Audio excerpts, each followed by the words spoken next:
Hey guys, once again you're welcome back to the channel. So in today's tutorial we're going to be learning how to make this skirt with a side ruffle. So if this is what you're looking out for, please stay tuned as we get right into the video. And for my subscribers, I say a very big thank you. So if you've not subscribed to the channel, kindly do so. Alright, here I have a lacquer fabric. So this fabric has been folded into two, as you can see.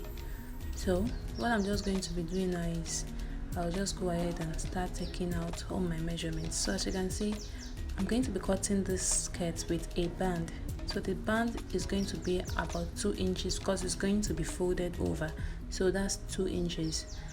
Now what I'm going to do now is I'll take note of that band now, and then the length I have here, as you can see, there's going to be an elastic that's going to pull this up. So I have the length to be about, I think about 30 inches or more than. So this depends on the fabric you actually have. So what you can actually see me marking there is the band. So go ahead and mark your band. This is a very stretchy fabric, so I'll not be adding allowance to this. And also please be careful while you're working with it. So there, from the band, 9 inches downward will serve as my hip line. So go ahead and mark the hip line. Of course, the upper part of this will serve as the waistline as well. So placing from where I have my band, as you can see, I'm going to have this as my length.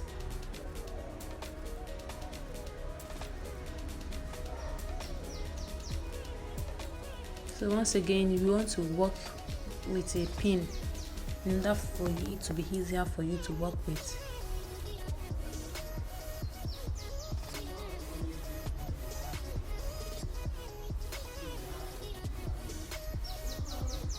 So having done this now, I'll go ahead now and input my measurements.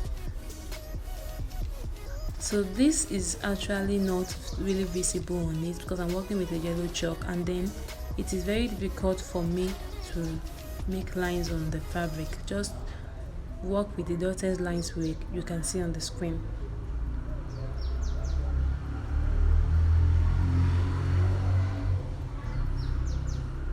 So now having done this, I'm going to be taking in my measurement like I said.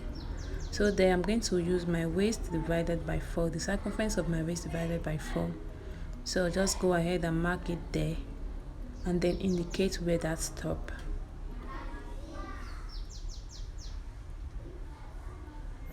Now having done this, I'll move to the hip line as well. So on the hip line, I'll mark my hip circumference divided by 4 as well.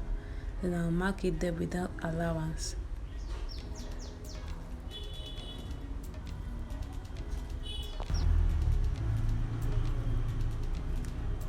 So now once I've located where my lines are, I'll just use my curve to connect these together so I have a nice shape.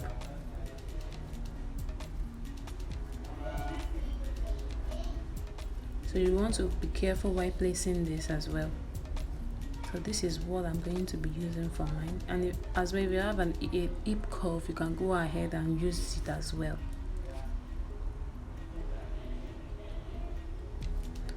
So guys, this is just me basically connecting this to give my hip and the waist a curve.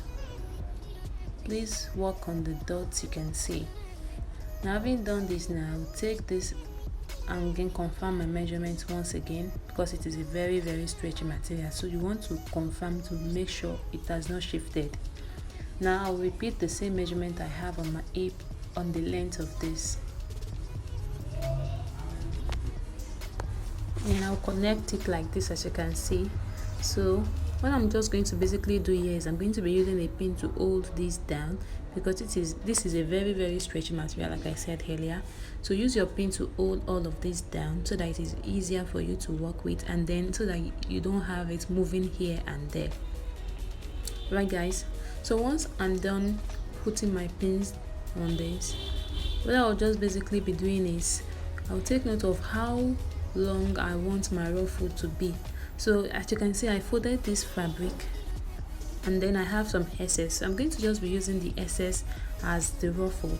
Now I want to make sure that my ruffle, the length of my ruffle is the same. So here you can see I'll be using about 6 inches for my ruffle. So this is me basically confirming that I have that 6 inches all through on the waist, on the hip, and then on the length of this. So I'm going to be working with 6 inches all through for my ruffle, starting from where I placed my pins, as you can see. Now I've already gone ahead to cut this out, and this is what I had. So what I just did is to place it on another fabric so that I have 2 of this. So I'm going to be using the first one I drafted, or the first one I cut, to cut on another one.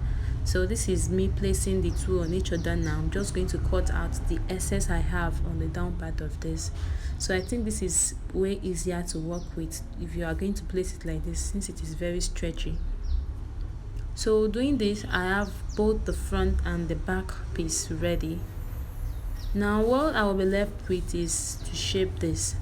So I'm going to shape it. I'm going to be shaping on those lines I have, exactly on that line I have.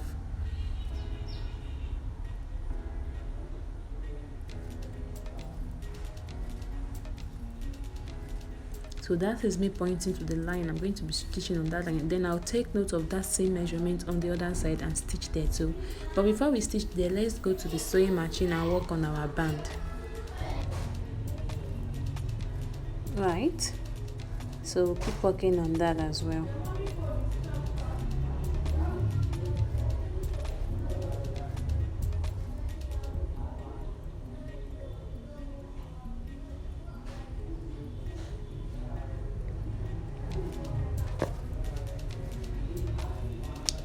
So guys, I'm going to be stitching this part down. Now before I do that, like I said, I'm going to be creating an opening for my band. As you can see, the ruffle is not going to start from the band part, so the length of my band is 2 inches. So from that part, I'm just going to cut off the excess I have on the 2 sides, taking note of my 2 inches. So what I'm actually saying will be clear in no time when this is on the sewing machine.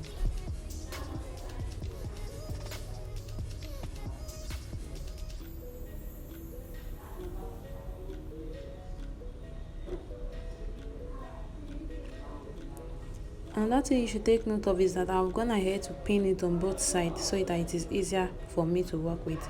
Now here, this is where I'm going to be fixing my band.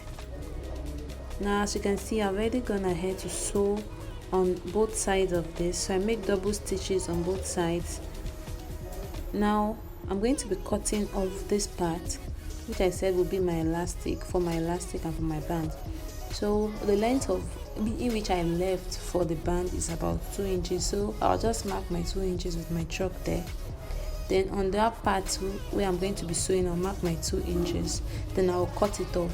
So guys, you want to be careful here to watch how I'm going to be cutting this off. So here is where my 2 inch actually ended, so I'll just use my scissors to trace that line like this to the waistline. So because I don't want the band part to have any ruffle, so I'll leave about ½ inches that I'm going to be using to stitch this back, then I'll cut it like this, as you can see me doing. So take note that this is a darker fabric, and then you don't need to actually sew and hem the end of this, because this fabric is not going to lose or it's not going to cut.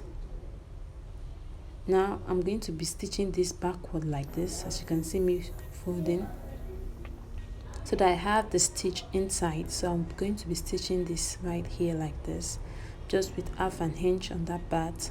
Then I'll repeat the same process for the other side as well. Mark my 2 inches for the band, then trace it out and then cut it out. Now for the elastic band, you can see I have an elastic band that is unfold, so I have it for about 12 inch, as you can see. So that's 12 on 12, that's 24 inches, and the waist I'm working with is 30, so I want this to actually be a bit firm on the waist. So what I'm just doing here is stitching the elastic cases together, closing it up on that part. So go ahead and work on your elastic as well, just close it up and then give it a good stitch so that it doesn't lose back. So guys, once you're done with this, we're going to be attaching the elastic directly on the waist. Now here is how I'm going to be working on it. So from the two parts I sewed down, I'm going to be placing my elastic inside like this. Then I'll first make a stitch on the top part like this. So I'm going to sew round on this. Take note that this is very stretchy, so you have to pull to make sure that the elastic and the fabric is exactly the same. So you want to first sew on that part before you then turn and sew on the other part. I don't know if this is clear enough for us, but I'll be making the first stitch on the upper part of the elastic and the fabric before folding it over like this and sewing. So this is exactly what I wanted to explain earlier. So I've already made the first stitch on the top to hold both the elastic and the fabric together. Now I'm going to be making a second stitch so that I have it looking like this. So I think this is much more easier to work with, considering the fact that it is a stretchy fabric. Now that was what the band looks like. So for this other part now, I went ahead to put the elastic casing of exactly the length I want the skirt to be. So I wanted this skirt to be about 20 inches long. So my elastic was about 20 inches long as well. So I just fixed the elastic inside the casing I created earlier. Then this is how I'm going to be hiding the bottom part of the elastic casing. So make sure the elastic is in, as you can see mine like this. Then you want to go ahead and fold the tip of this elastic like this. I hope this is really visible enough for us to see. So just go ahead and fold like this, and then on that part you make a nice stitch so that your elastic is secured inside that casing you created. So fold it in like this so that you don't have the rough edges pointing out. Then you give this a nice stitch. So before you take this to your sewing machine, you may want to use a pin to hold this down as well. So after you are done with holding this down, you can repeat the same process for the other sides. Cut the elastic that is the same length with the first one you use, and then insert it and pin it down as well. Then don't forget to stitch it nicely so that it doesn't lose back.